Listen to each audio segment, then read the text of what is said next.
a la próxima charla de la sociedad. Quiero pedirles disculpas que la programación de la sociedad no ha sido constante en estos últimos días, pero es debido a que tenemos que adaptarnos a la programación del planetario, que ellos también tienen pues toda una programación y ellos nos faciliten el espacio, pero muchas veces ellos también tienen otras actividades paralelas, entonces tenemos que correr fechas y tenemos que adaptarnos a esa programación que tiene el Parque Explora y el planetario. Ellos ya tenemos unas fechas establecidas, aunque constantemente me dicen, me dijeron que para el 22 de agosto, que no tenemos programado, me pidieron que de pronto la cediéramos porque tienen una actividad, entonces para la fundación de la Universidad de Antioquia. Entonces yo creo que no tenemos problema nosotros corremos las fechas. Y bueno, y para hoy tenemos una charla muy interesante del profesor Carlos Eduardo Sierra. Él tiene unas muy bien programadas, esta es una de las interesantes, hay otras dos que serían una sobre Hipatia y otra sobre John Harrison, un navegante. Un técnico inglés que logró por fin el problema de tener cronómetros exactos para poder hallar la longitud. Okay. Incluso hace unos poquitos años salió una película muy buena, protagonizada por Jeremy Irons, titulada Longitud. Entonces se vienen dos charlas muy interesantes, muy relacionadas pues a los temas que trata Carlos en la parte ética. No podemos perder esa visión de las charlas de Carlos Eduardo. Y vamos a intercalar, viene otra de Gilberto sobre la continuación del canto gregoriano. Y ahí, sí, pero está bien. Entonces, sí, falta una de Germán muy interesante también sobre el programa espacial colombiano, que ya él es el titular contratado por Colciencias para trabajar ese tema. Eso va a ser muy interesante porque eso resume todo lo que hemos hecho todos estos años y ahí pues vamos en esa actividad. Y bueno, la charla de hoy es sobre Caldas de la ipsometría. Muy interesante la charla de hoy.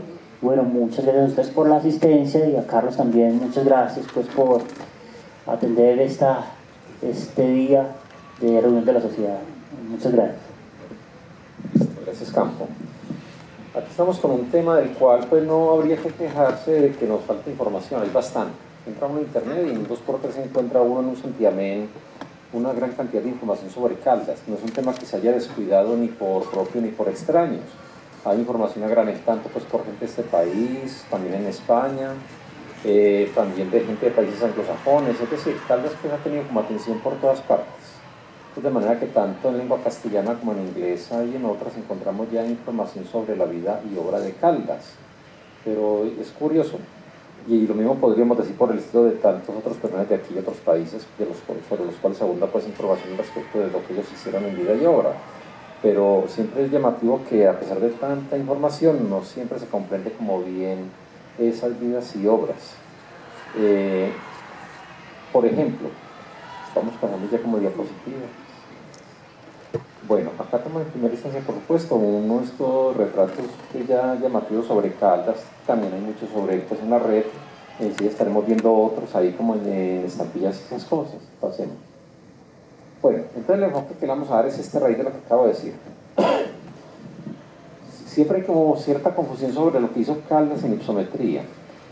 No faltan pues como textos donde dejan la sensación que parece que la gente cree que Caldas inventó la ipsometría, inventó el ipsómetro, es decir, el aparatito para hallar la altitud de una localidad respecto al nivel del mar o respecto a otro nivel de referencia usando la temperatura de ebullición del agua. Entonces ese ruidito ha ido como quedando pues por momentos, de manera que conviene pues como ubicarlo debidamente en contexto, a pesar de que hay pues también cantidad de escritos que sí ubican las cosas tal cual son, que Caldas en rigor no había partido de ceros, pero de todas maneras algo de confusión queda por ese lado. Digamos que la situación es algo así como lo siguiente, si lo hacemos en clave del Señor de los Anillos. Si se pone uno a mirar las tres películas, la trilogía del Señor de los Anillos, y la mira uno como muy por encimita, podría uno quedar como con la idea errónea de que los elfos inventaron las tostadas, ¿cierto? No es así. Recordemos que en esa cultura los elfos, ellos tienen como un tipo de alimento que tienen como para el camino, que lo llaman en su lengua élfica lembas. son una especie de tostadas. Entonces la gente puede pensar de pronto erróneamente viendo esta película que tal vez los elfos inventaron las tostadas. No, no es así. Entonces por el estilo pues ubicamos las cosas con Caldas en relación con la hiposometría. Bueno, aquí en esta ilustración hacia la mitad tenemos justamente el ipsómetro que se construyó Caldas a raíz pues como de su desarrollo y descubrimientos. Y tenemos sobre todo a la izquierda ya como un esquemita que nos da como algún corte transversal pues de la parte de la mitad inferior que da una mejoría del aparato, una fuente de calor por supuesto, un receptáculo para el agua, el termómetro. Observemos que es una construcción pues como para tener el termómetro más bien como protegido, que no lo afecten como condiciones del ambiente, vientos y otras cosas que alteren de pronto la temperatura, porque para este método de Caldas es crucial medir bien, lo más preciso posible, la temperatura de ebullición del agua. Entonces la idea es esta.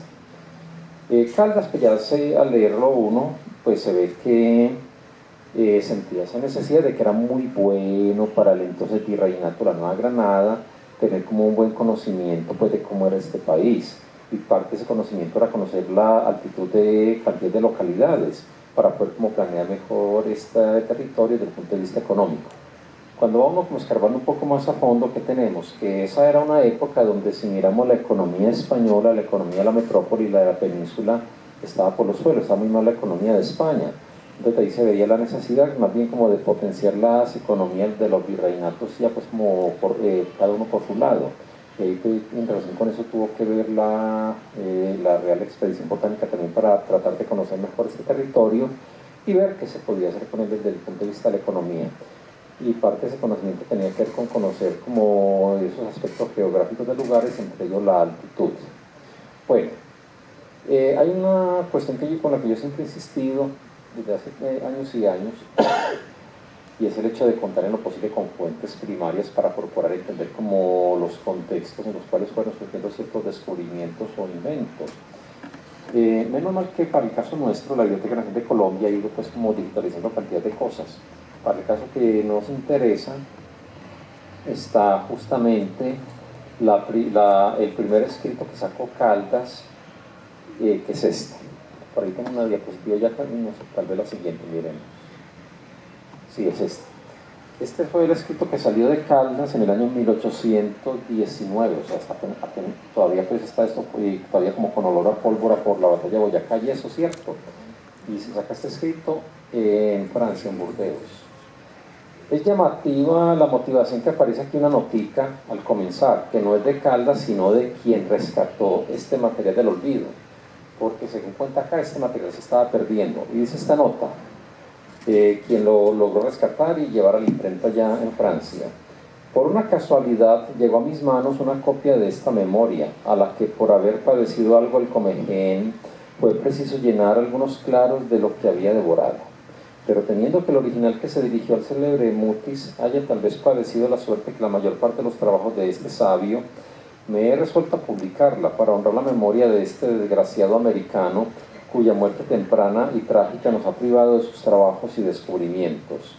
Yo espero que se conocerá su mérito y lamentará su pérdida por la idea que este corto rasgo da de sus luces y talento, motivo por el que he puesto a continuación las longitudes y latitudes que se expresan de la carta que levantó del camino de Malbucho, y una relación de sus trabajos y observaciones en los más de los lugares de la Nueva Granada, extractada de otros papeles que llegaron igualmente a mis manos. Ojalá llegasen los mismos trabajos, que verían también a luz pública y no quedarían en el olvido o usurpados como lo temo. O sea, pues que así se nota pues como el aspecto trágico en el cual se logra como rescatar esto del olvido. Es decir, documentos que no estaban bien cuidados y que por azares de la guerra de independencia o simplemente por descuido se estaban perdiendo, y al menos en cuanto a este señor, que curiosamente no firma, pues quedó como anónima, esa nota aparece anónima en este caso, se logra rescatar. Bueno, lo que lo hace valioso es esto, no es que antes de que lo digitalizase la Biblioteca Nacional de Colombia no se tuviese como acceso a este documento. Uno ve como en cantidad de escritos de los que se han sacado que aparece citado en la bibliografía, por ejemplo, en algunos de esos que nos mandó Campolías en el correo, pues como de citación a esta conferencia, pues ahí aparece citado como en uno o dos de ellos. También pues incluso en otros de los escritos que nos mandó Campolier nota una cosa muy curiosa con un subtítulo.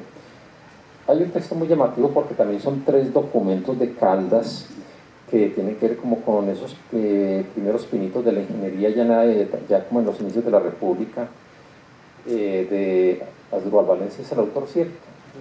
Sí. Entonces a mí me llamó la atención el subtítulo. El subtítulo nos pone a Caldas como el padre de la ingeniería en Colombia. Ese subtítulo me dejó pues intrigado, porque si no mira las cosas de diversas maneras, habría que ver quién es el padre de la ingeniería en Colombia, porque ese subtítulo parece sugerir como que antes de Caldas no hubiera ingeniería en este país, pero si uno viene atrás en el tiempo, ya ingeniería la había aquí pues en estos territorios como otros virreinatos pues de la entonces América Española. Recordemos por ejemplo que a raíz pues como del asunto de tener que organizar España su propio imperio, tuvo que fortificar cantidad de plazas, entre ellas Cartagena de Indias. En Cartagena de Indias ya encontramos una muestra muy admirable de arquitectura e ingeniería militar, porque los españoles lo hicieron bastante bien, porque al fin de cuentas esas fortificaciones de Cartagena son fortificaciones de tipo bastión. El bastión fue un tipo de arquitectura militar que comenzó como a despegar en Italia en las últimas décadas del siglo XV y se fue consolidando durante el XVI esa tecnología como una respuesta ya como a lo obsoleta que estaba cambiando la tecnología de construcción de castillos y otras fortalezas en la Edad Media. Es decir, cuando ya entra en su apogeo ya la artillería de pólvora, los castillos de siempre, los que venían desde la antigüedad y que siguieron pues, con la tecnología casi igual durante la Edad Media, ya no estaban dando para aguantar esa